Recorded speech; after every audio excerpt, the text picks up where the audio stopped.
வணக்கம் மக்களே, இன்றைக்கி வந்து அல்வா செய்யலாம் வாங்க. அல்வா பாருங்கள், நல்லா கலராக நல்லா டேஸ்ட்டாக இருக்குதுங்க.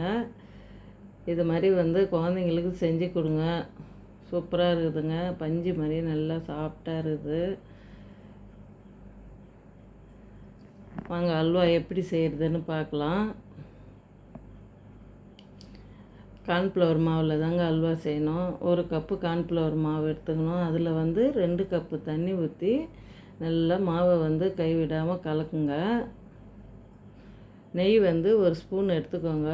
பெரிய ஸ்பூனாக ஃபுல்லாக எடுத்துக்கோங்க. நெய்யில் வந்து 2 கப்பு தண்ணி ஊற்றிட்டு ஃபுல்லாக 1 கப்பு சர்க்கரை போட்டுக்கோங்க. கார்ன்ஃப்ளவர் மாவு வந்து நல்லா கைவிடாமல் கலக்குங்க. அதில் வந்து ஒரு பிஞ்சு உப்பு போட்டு திருப்பி நல்லா கலக்குங்க. அடியில் மாவு நிற்கும். நல்லா தண்ணி கொதிக்கிட்டோங்க. இந்த சர்க்கரை வந்து ஒரு கம்பி பதம் வரட்டும். ஃபுட் கலர் சேர்த்துக்கோங்க தேவையானது.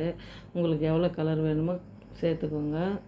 நல்லா தண்ணி கொதிச்சது மாவு ஊற்றிடுங்க. மாவு ஊற்றி சிம்மில் வச்சுட்டு கைவிடாமல் வந்து கலக்குங்க. உருண்டை அப்படியே அடியில் உருண்டை மாதிரி நின்றுடும் மாவு. இது மாதிரி பொறுமையாக வந்து கலக்குங்க. சிம்மில் இருக்கட்டும் அடுப்பு. இந்த பதத்துக்கு வரட்டுங்க. நல்லா கலரி விடுங்க.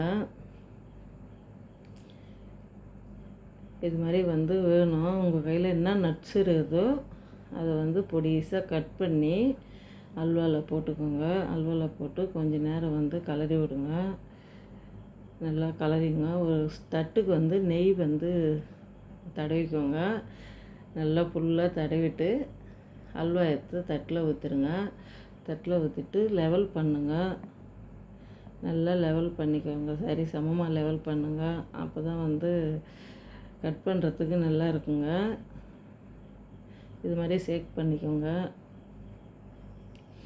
ஆறட்டுங்க. அரை ஒரு ஆறின பிறகு ஒரு கத்தி எடுத்து கட் பண்ணிக்கோங்க. இது மாதிரி வந்து கட் பண்ணிக்கின்னு ஸ்கொயராக கட் பண்ணிக்கோங்க. இது மாதிரி எடுத்து பாருங்கள். அல்வா பாருங்கள், சூப்பராக வருது.